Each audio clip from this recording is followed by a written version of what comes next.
Welcome to my channel guys.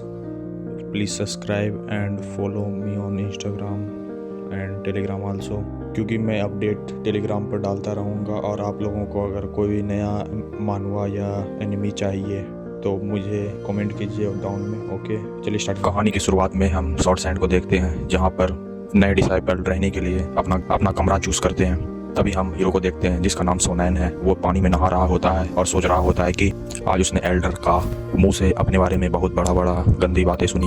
Elder ने कहा कि तुम जो है कुत्ता का लग गया है तुमको, क्योंकि तुम ग्रैंड एरे फॉर्मेशन से बच गया। क्योंकि ग्रैंड एरे फॉर्मेशन सिर्फ फ्लक्चुएट किया, ना कि तुमको सच में मारने का कोशिश किया, समझा। और इसी कारण से तुम है ना उस ग्रैंड एरे फ्लक्चुएशन से बच गया। तभी वो सोनैन अपने एल्डर को गाली देते हुए कहता है कि तुम्हारा फैमिली को लगा होगा गॉड सिट लक। और वो बताता है कि मैं एक ट्रांसमाइग्रेटर हूँ, और बोल रहा है मेरा तो ऐसे ही लगा पड़ा है, लेकिन ये ग्रैंड एरे आज हमको बहुत ही पावरफुल लगा। मुझे तो लगा कि मैं मर गया जैसे ही मैं इस दुनिया में आया, और मेरा डैड भी कहीं चल चुका है, मतलब गुम चुका है, और मेरा शादी भी टूट चुका है। और ये कितना बेकार बॉडी है, क्योंकि जितना भी कल्टीवेशन करो मेरा तो स्पिरिचुअल एनर्जी कहीं और ही चला जाता है। चाहे हम कितना भी जमा करें स्पिरिचुअल एनर्जी, जैसे लगता है कोई इसको चूस लिया हो मेरे शरीर से। तो बोलता है हाथ में जो ये अंगूठी है यही मात्र एक फैमिली का मेरा सबसे बड़ा खजाना है और आखिरी निशानी भी। कुछ तो इसके बारे में स्पेशल होना ही चाहिए, सही में ना। बोलता है जैसे चीट होता है, जैसे सिस्टम होता है, उसी तरह का कोई चीट, कोई ओल्ड बाबा। लेकिन जब उसको पता चलता है तो बोलता है कि ये तो पूरा वर्थलेस पीस ऑफ जंक है। और वो जैसे ही अपने हाथ से उस अंगूठी को उठाता है, फेंकने ही वाला होता है, तभी सिस्टम एक्टिवेट हो जाता है और कहता है वार्निंग वार्निंग।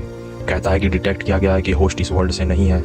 आपको सिस्टम के द्वारा कर्ज किया जाता है, और उसके चारों बगल चैन से बंधने लगता है उसका पूरा शरीर। और कर्ज जो है पूरा कल्टीवेशन को उसका रिवर्स कर देता है, जिसके कारण अब वो जितना भी कल्टीवेट करेगा उसका पूरा शरीर का कल्टीवेशन माइनस में होते चल जाएगा। और सिस्टम उसको वार्निंग भी देता है कि इस दुनिया को जल्दी से छोड़ के चले जाओ अपने दुनिया में वापस। तभी सिस्टम पैनल दिखाई देता है और कहता है ये रहा मेरा चीट, जिससे मैं हीरो बन सकता हूँ इस दुनिया का। लेकिन अचानक से उसका spiritual energy minus minus minus minus minus minus करने लगता है। हीरो गाली देते हुए कहता है कि ये क्या हो रहा है कमीने। फिर वो बैठ करके सोचना चालू करता है और कहता है कि गुड न्यूज़ ये है मेरे पास कि मेरे पास पहले से ही मुझे सिस्टम मिल चुका है।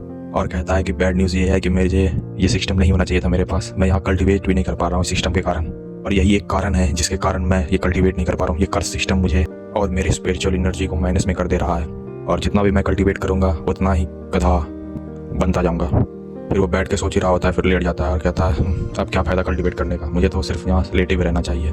तभी उसका दरवाज़ा धीरे से खुलता है और वो सोचता है ये किसका साउंड है, क्या एक चोर है। तभी वो फिर एक टांग देखता है और वो कहता है ओह क्या लंबा टांग है इसका। फिर वो कहता है ये औरत कौन है और इतनी रात में मेरे रूम में कैसे आ गई। वो उसका शरीर देख के तारीफ करने लगता है, क्या बड़े बड़े हैं ऑरेंज। तभी वो हीरो सोनैन को देख करके झुक जाती है और कहती है ये जो बच्चा है इसके ऊपर मेरा जो ग्रैंड टेक्निक है उसका परफेक्ट इस्तेमाल कर सकता है। हमको पता चलता है कि ये एक एल्डर है, फर्स्ट एल्डर। वो फिर अपने घुटने पे बैठ जाती है और हीरो को देखती है और कहती है कि ये तो जो लड़का है मेरा टेक्निक इसके ऊपर मस्त काम करेगा, मुझे जल्दी से टेस्ट करना चाहिए अपना टेक्निक को। हीरो को ये सुनने के बाद उसका खड़ा हो जाता है, और ये सुनने के बाद वो कहता है कौन सा ग्रैंड टेक्निक का बात कर रही है, क्या ये कोई फ्लावर प्लग थीप है, मतलब कि यह कोई रंडी खाना से है क्या, जो कि मेरे ब्लड एसेंस को चूस करके मुझे पूरा ड्राई करके मार देगी। क्या उसने मुझे सुबह देखा था जब मैं अपना स्पिरिचुअल एनर्जी उसमें डाल रहा था क्या। लड़की का आँख थोड़ा पिंक हो जाता है और वो अपने घुटने पे बैठ के कहती है बहुत साल पहले मैंने एक ड्रीम इंटरिंग स्पेल को, मतलब टेक्निक को पाया था और मुझे इसके ऊपर इस्तेमाल करना चाहिए। और वो उसके छाती पर हाथ रखती है और वो स्पेल कास्ट करने लगती है उसके ऊपर, ताकि उसका थॉट को मैनिपुलेट कर सके और वो उसके अंदर काम कर सके।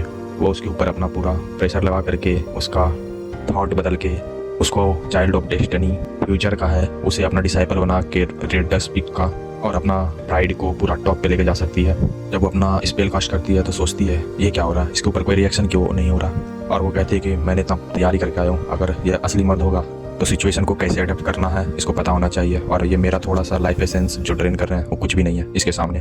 तो वो अपना जल्दी से टेक्निक का नाम लेती है इल्यूशन ड्रीम, और तुरंत ही टेक्निक उसके अंदर जाना शुरू हो जाता है। और वो कहता है मन में हीरो ये क्या हो रहा है, ये एसेंस ट्रेनिंग टेक्निक, क्या ये मुझे मारने चाहती है। तभी दिखता है कि उसके अंदर से पूरा वो कुछ सोख रही होती है और उसके अंदर जा रहा होता है। तभी सिस्टम में मैसेज आता है कि मैं रिसीव मेंटल डैमेज, और उसका स्पिरिट 1+ होता है, स्पिरिट 3+ होता है, फिर मैक्सिमम स्पिरिट +5 होता है। फिर उसके शरीर से आत्मा बाहर आ जाता है और कहता है वेट ए मिनट ये क्या हो रहा है। और वो बोलता है कि इतना खतरनाक डैमेज होने के बाद भी मेरा स्पिरिट इंक्रीज हो रहा है, ये तो मेरे लिए बहुत बढ़िया है, और ये सिस्टम तो मेरे स्पिरिट को ठीक करते जा रहा है। अभी हम देखते हैं कि फर्स्ट एल्डर उसके अंदर डाले जा रही है। तभी हीरो अपना आँख खोलता है और कहता है इसमें तो बहुत बड़ा बग लगा हुआ है, अब मुझे सिर्फ इससे प्रॉफिट होगा। देखो अब मैं कैसे बनता हूँ तब का वर्ल्ड का बेस्ट कल्टीवेटर।